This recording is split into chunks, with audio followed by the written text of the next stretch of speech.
asking about the motorcycles, if they were included or not in the study.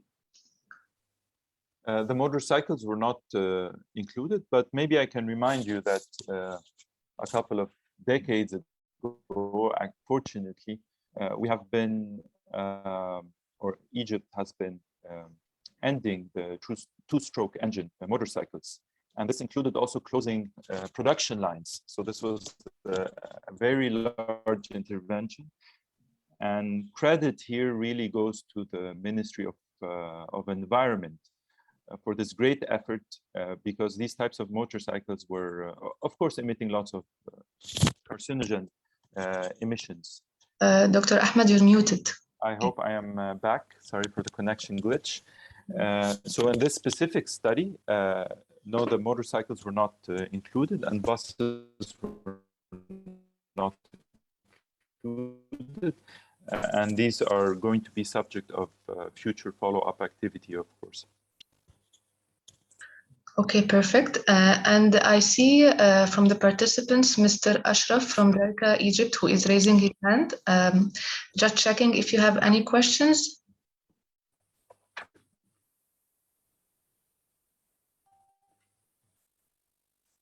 Okay. There is also Mr. Ashraf El Abd, who is raising his hand as well. So, Mr. Ashraf, the floor is yours if you have any questions.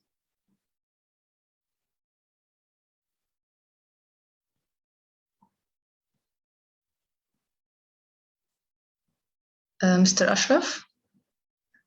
There was another question?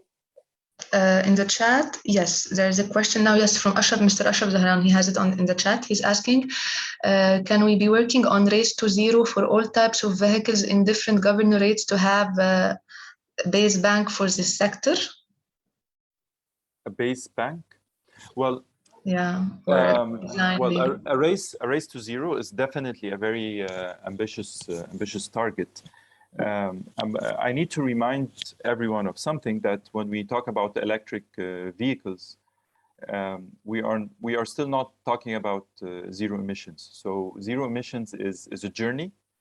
It is difficult to be a destination unless, of course, this is supplemented with buying carbon credits, for example. But in terms of cars, just let me give a quick example. There are cases where an electric car can be emitting more emissions than a fossil fuel car. So a very light car compared to a Hummer, an electric vehicle that happens to be a Hummer with an 80 kilowatt hour battery, which implies that the weight is very heavy and the consumption is very heavy. It means that the consumption of electricity is very high, which is coming from, yes, a bit of solar power in Binban and wind power from Za'farana and here and there, but also fossil fuels from Shobra Khema power plant and so on. So this is also electricity that's coming from fossil fuels. So if you take the average emissions of our electricity in Egypt, it is not so bad. It is gradually going to fall below 0.5 kilograms of CO2 per kilowatt hour. So this is what is powering your laptop now as you are watching this webinar. A bit of solar and wind, but also a bit of fossil fuels from the electricity that charge these batteries. So it is possible for very efficient, lightweight cars to actually be emitting less carbon dioxide than a heavy electric vehicles. So the race to zero is tricky and it has a lot of details to it. But yes, definitely this is a very ambitious target that we would hope to strive for. Perfect. We have another question in the chat from Ms. May Khattab. Can I add something? Can I add something for this one? Sorry. Yes. Go ahead, please. I'm trying to say something. This is our target to have something like zero emissions sector, but we have to be a realistic one. Concerning e-mobility, we are not talking about only cars and vehicles, but we are talking about the major others transport facilities like the public transportations. We are talking about enhance the people to have to replace their own cars or using their own car to use the public transportation. If we need to have some kind of reduction of the air pollutions and enhance our achievement targeting greenhouse gases, this is not going to be directly by using an e-car, but switching the people from using their own car to using the public transportation. For our case in Egypt, if you are talking about increasing the capability and the infrastructure for e-mobility, it's a major and biggest great public transportation for like underground. We already have one or three underground, are looking for the fourth. We are talking about different types of electric public transportation. This is one of the major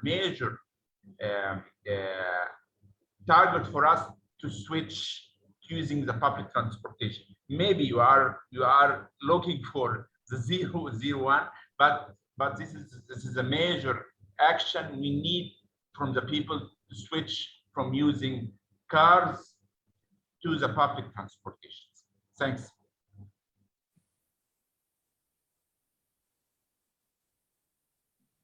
Yeah, thank you very much.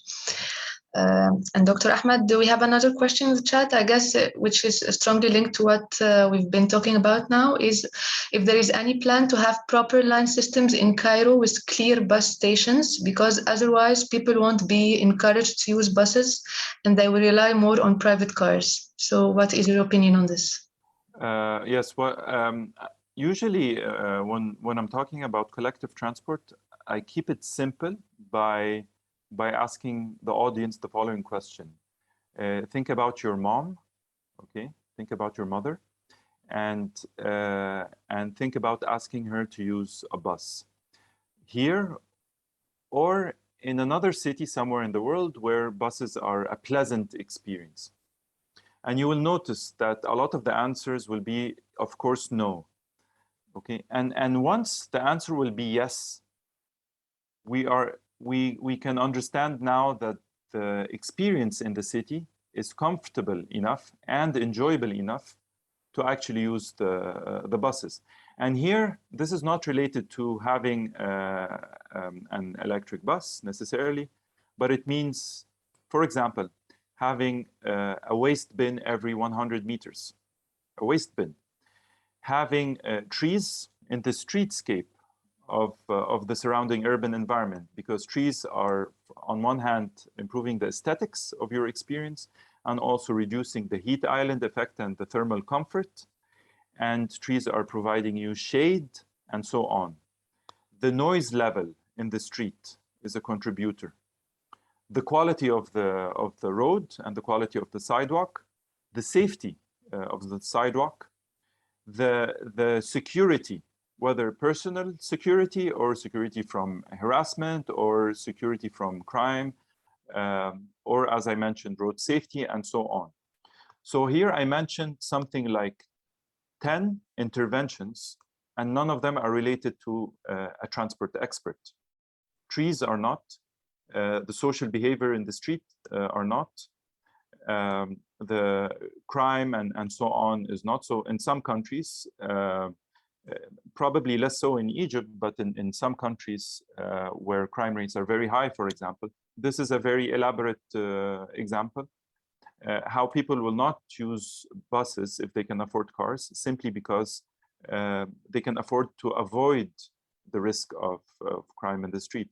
This is not much of an issue in Egypt, but what is much of an issue in Egypt are things that are related to the quality of life and the experience itself in the urban environment, as well as all the different last mile solutions that are available.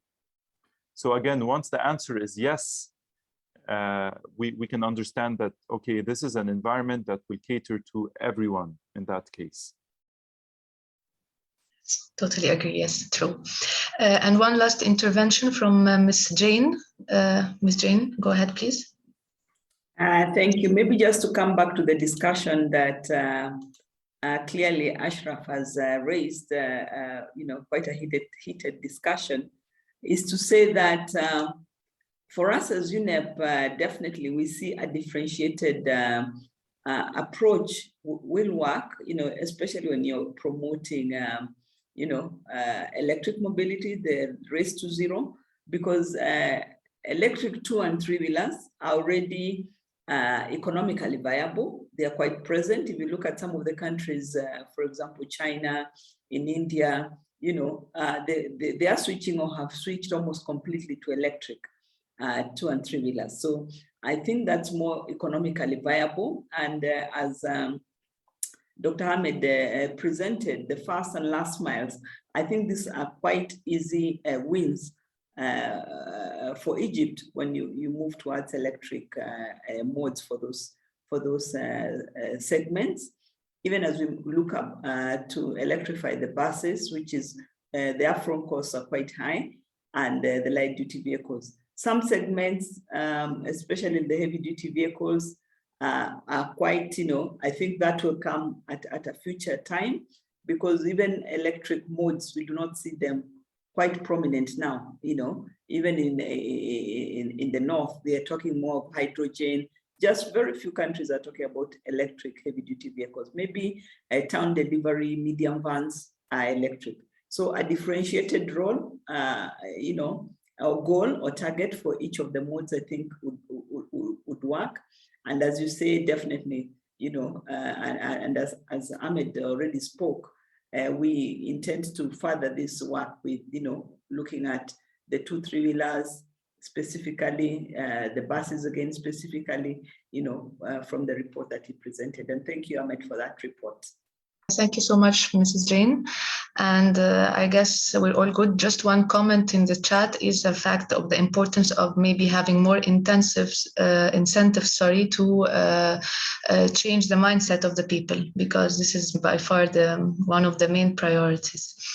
I have one last intervention from Dr. Mustafa Murad, and then later on we will move to our presentations. And just to let you know, we have a Q&A session at the end of session 1.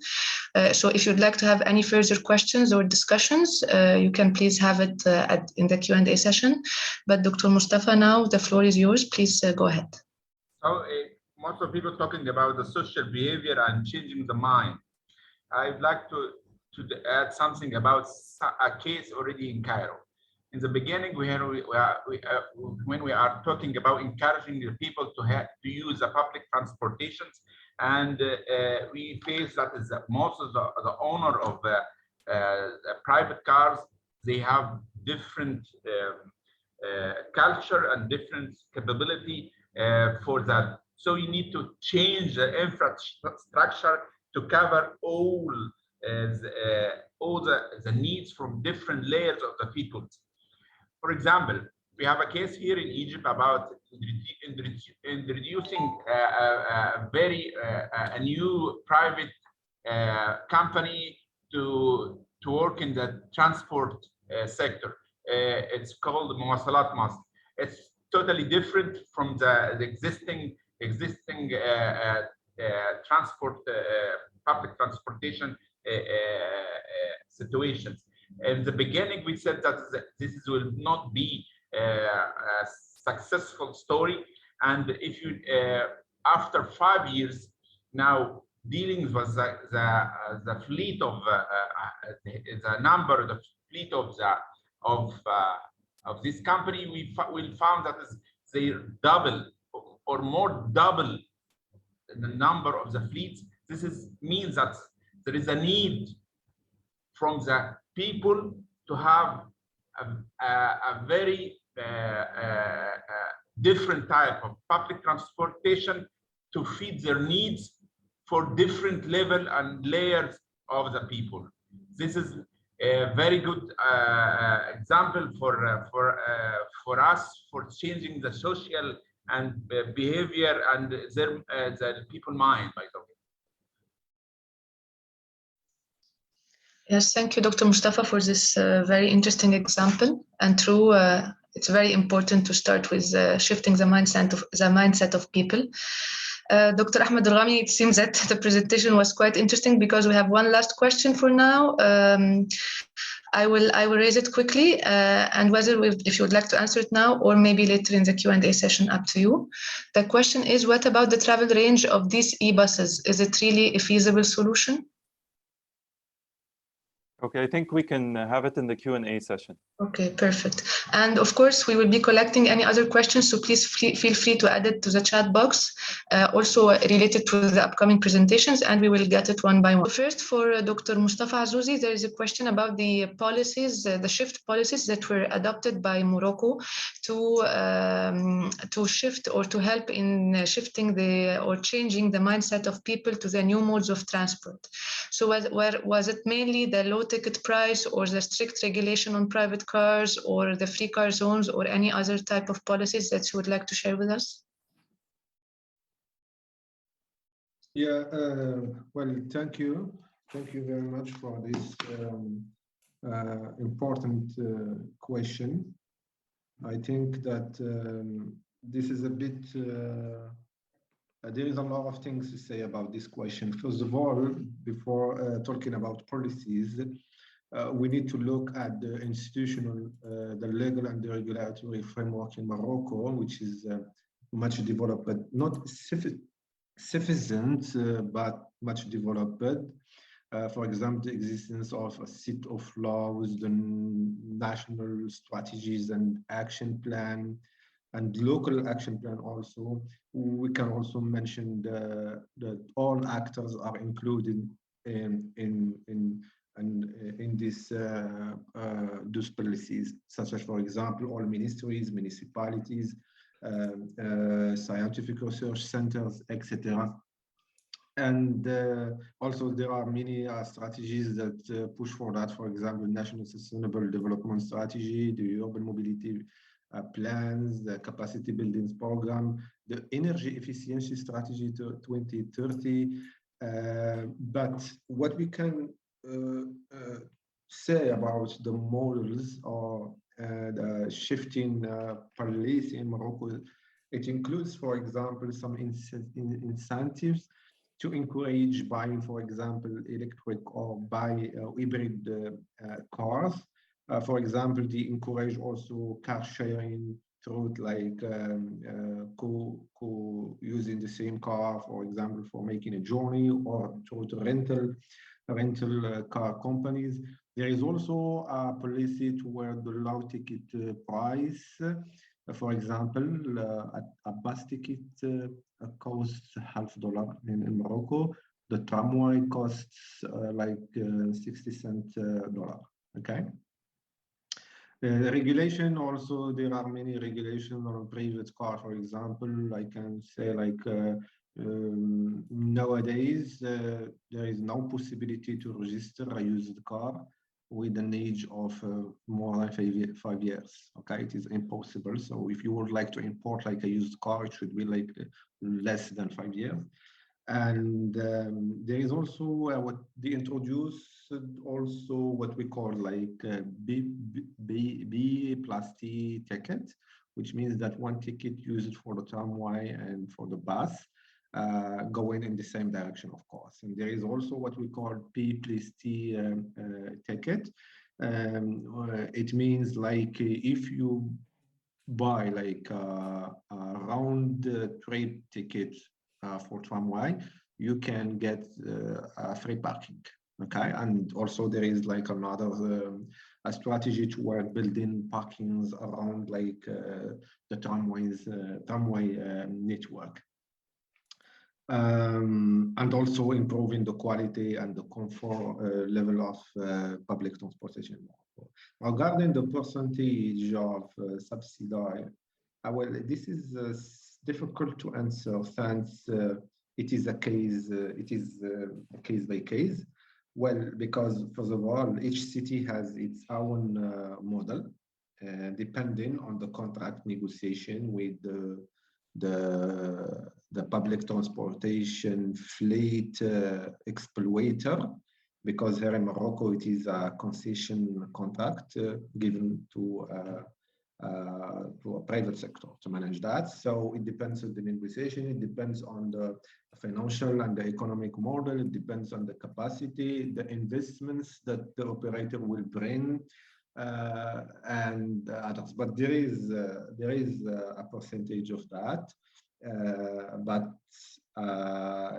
it is, as I said, it is case by case. Thank you. Perfect. Thank you very much, Mr. Azouzi, for this very good answers. And now, Mr. Ahmed Abdou, we have, it's not a question, but mainly a comment, and you can elaborate more on this, is the fact that the electric BRT buses, they have the issue of the running speed, because the maximum speed of e-buses is limited as compared to the diesel buses. So accordingly, this will reduce the overall operating speed of the suburban BRT projects. So how do you see this versus, the conflict between economic and environmental aspects in this regard? I'm just reading the question. One important issue relating electrical BRT buses is the running speed. Maximum speed of the bus is limited as compared to the overall. Yes, I think that there is no issue here. I have nothing to add. Yes, the overall operation speed of the suburban. Yeah, so I don't have any comment here. It's yes, I totally agree. And there is another question, comment from Dr. Ahmed El Giyushi, who said that it's well-to-wheel fuel economy is 70% for AV. This is totally incorrect. Maybe it's based on what is the criteria of the evaluation of this 70%. So it could be debatable, but this is based on the resources we are relying on. Thank you very much. Okay. May I have just quick comment for the BRT, because of this, I think, quite nice, interesting comment. So I would say that this suburban BRT projects, they are probably the last ones that we might probably want to have electric vehicles, because electric buses give us the biggest benefits in really low speed operations in the cities, because this is where we have noise issue, etc. But if we have suburban BRT line, then the diesel vehicles are relatively quite efficient, and this is probably not electric vehicles. So for instance, we see sometimes electric vehicles being in Europe placed between airports and parkings when they drive quite fast. This is really not the first priority application. So the same thing for BRT buses outside of the cities. So this is where I think this is not really the first kind of application for electric buses. Okay, Dr. Ahmed Al-Durghami, can you please go ahead? Yes, thank you. Just a quick question, I think that can link the presentations of Mr. Ahmed and Mr. Martin. It is regarding something that will be very interesting for Egypt in the coming months. There is a trade-off between batteries, the size of the battery, so that's overnight charging entirely, and between the combination between overnight and opportunity charging. That was very interesting to see the case studies from Luxembourg and the choice of the city there. So my question is to both: is there already an emerging sort of rule of thumb regarding more or less the feasibility of the combined charging strategy system level, where it's opportunity and we invest in, we pay for extra infrastructure rather than paying more for the buses and the larger batteries? Because according to the sources you ask, you can find many sources that say the infrastructure costs, the additional infra costs are going to be significantly more than the extra cost that would be for larger batteries. And the preference usually in developing countries is to keep it as simple and as close to the, the conventional model of transport as possible.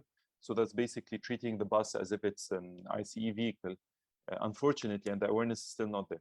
So this trade-off, is there an emerging rule of thumb that is starting to appear now or not?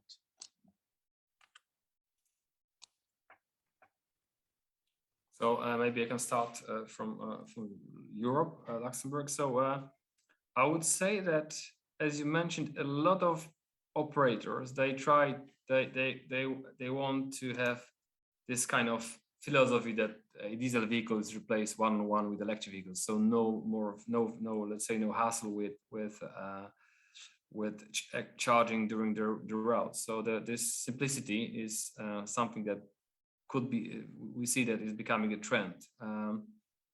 Nevertheless, I'm a bit skeptical because this works quite fine as long as the daily consumption is relatively low. If we have some peak energy usage when it's very, very cold in Europe or very, very hot, then suddenly we see that these vehicles will not be able to do the right mileage. So I would say that this makes sense for short, let's say for operations which have less than 150 kilometers per day, but not for operations where we drive 250, 350 kilometers per day. So I would say that on one side there's expectancy that this is easy to integrate those vehicles, but on the other hand side, the capacity on the market is not yet good enough to have kind of safe operations in different kind of climate conditions. And if we go beyond Europe, we know that the conditions can be even more severe. So I would say that in 10 years, we could say we can skip maybe charging infrastructure at all. Although again, it's not that simple, because if you want to charge 150 buses at the same time in one single depot, this can also be very expensive because of the peak demand charges. So I would say that there is a tendency, but I don't think that this is the right tendency.